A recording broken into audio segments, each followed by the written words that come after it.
नमस्ते दोस्तों और स्वागत है आप सभी का मेरे YouTube चैनल पर।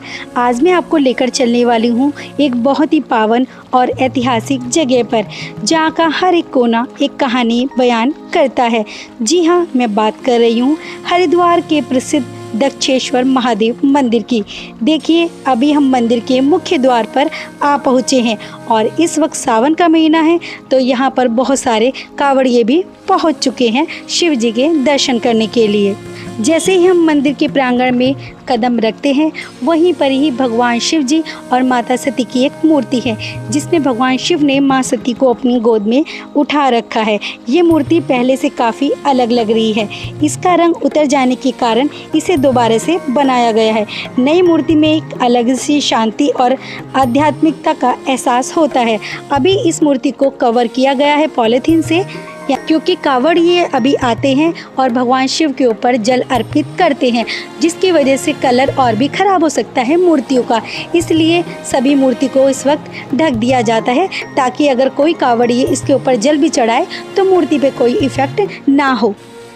और जैसे ही मैं अंदर आई ना, मैंने देखा कि पूरे मंदिर का इंटीरियर डिज़ाइन और स्ट्रक्चर पूरी तरीके से बदल चुका है। पहले जो बीच में मंदिर हुआ करता था, वो अब अलग हो गया है। यानी उस मंदिर की जो मूर्तियां थी, वो दूसरे जो नया मंदिर बना है वहाँ शिफ्ट कर दी गई है। अभी मैं पहुँच चुकी हूँ हनुमान जी के मंदिर में, और यहाँ पे जो आप पुजारी जी देख रहे हैं, इन्होंने पिछले 7-8 साल से मौन व्रत धारण किया हुआ है। ये जो भी बात करते हैं वो सिर्फ और सिर्फ इशारे से ही करते हैं। कितना मुश्किल है ना ऐसा व्रत भी करना, जिसमें आप सिर्फ और सिर्फ इशारों से बातों को समझते हैं और अपनी बातों को दूसरों को समझाते हैं। ये पंडित जी हमेशा से ही इसी तरीके से बात करते हैं।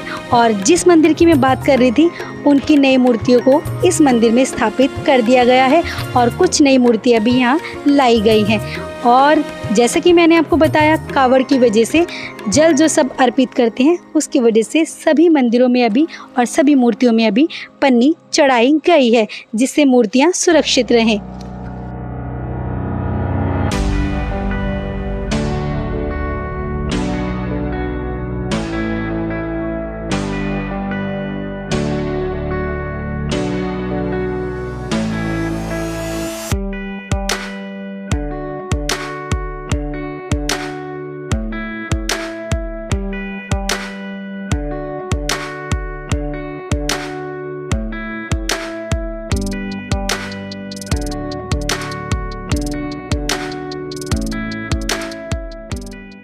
तो अब मैं जा रही हूँ माँ गंगा के दर्शन करने के लिए, तो आप भी मेरे साथ दर्शन करिए और मेरे इस वीडियो में एंड तक ज़रूर बने रहे।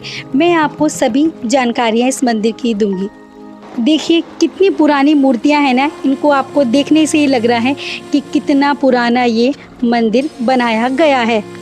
अब मैं आपको बता दूं कि राजा दक्ष प्रजापति, जो भगवान ब्रह्मा के पुत्र थे, ने एक विशाल आयोजन किया था।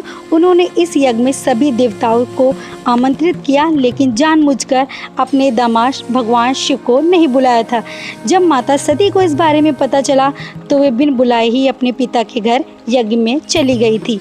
यज्ञ स्थल पर पहुंचने पर दक्ष ने भगवान शिव का घोर अपमान किया, जिसे सती अपने पति का अपमान सहन नहीं कर सकी और उसी यज्ञ की वेदी में कूदकर अपने जीवन की लीला उन्होंने समाप्त कर दी थी। और जब भगवान शिव को इस दुखद घटना का पता चला, तो वे क्रोधित हो उठे। उन्होंने अपने गण वीरभद्र को भेजा, जिसने यज्ञ को तहस नहस कर दिया और दक्ष का सिर काट दिया। बाद में देवताओं के अनुरोध पर शिव ने दक्ष को जीवन दान दिया और उनके कटे हुए सिर के स्थान पर बकरे का सिर लगा दिया। इसके बाद भगवान शिव अपनी पत्नी के सती के मृत शरीर को लेकर दुखी अवस्था में ब्रह्मांड में विचरण करने लगे थे। इस प्रलय को रोकने के लिए भगवान विष्णु ने सुदर्शन चक्र से सती के शरीर के 51 टुकड़े कर दिए थे। ये टुकड़े जहाँ जहाँ गिरे, वे स्थान शक्तिपीठ कहलाए थे।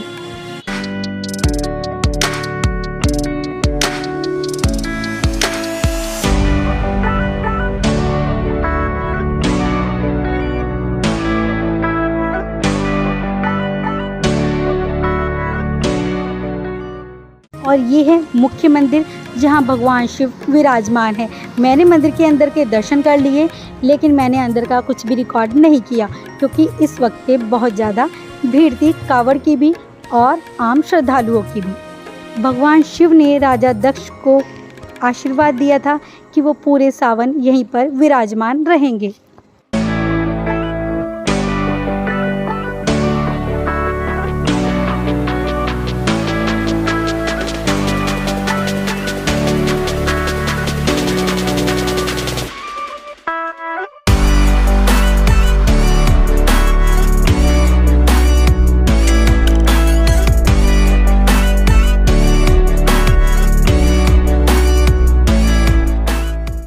अब मैं आपको लेकर चलती हूँ माँ सती के जन्म स्थान पे, यानी कि शीतला माता मंदिर, सती माँ का जन्म स्थान।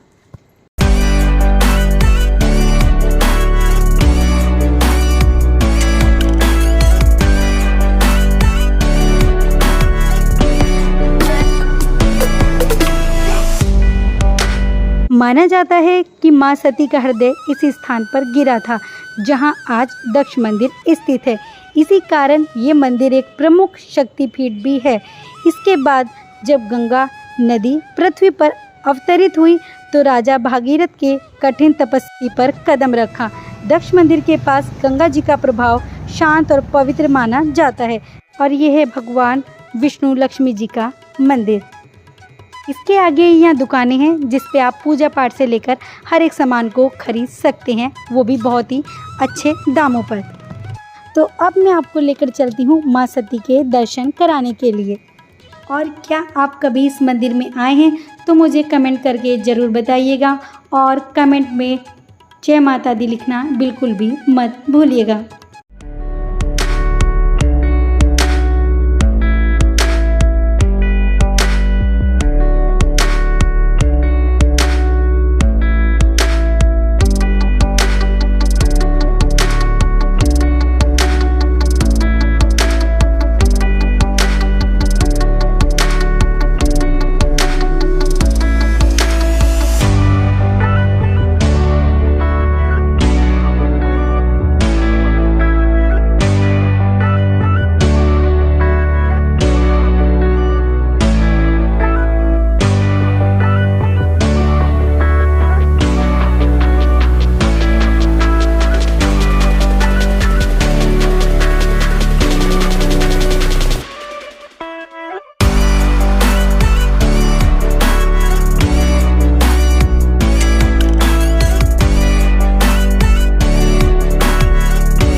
और क्या आपको पता है कि माँ के एक दिन के अंदर आप कितने रूपों के दर्शन कर सकते हैं?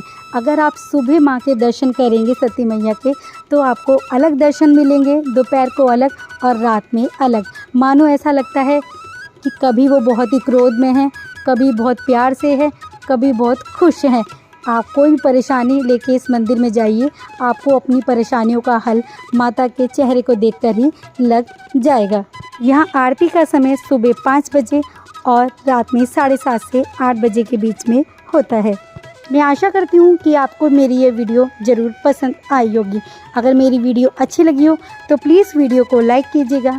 चैनल पे नए हैं तो चैनल को सब्सक्राइब कीजिएगा और बेल आइकन को दबाना बिल्कुल भी मत भूलिएगा ताकि मेरी आने वाली नेक्स्ट वीडियोस का नोटिफिकेशन आपको मिल सके। मिलती हूँ आपसे नेक्स्ट वीडियो में, तब तक के लिए हर हर महादेव।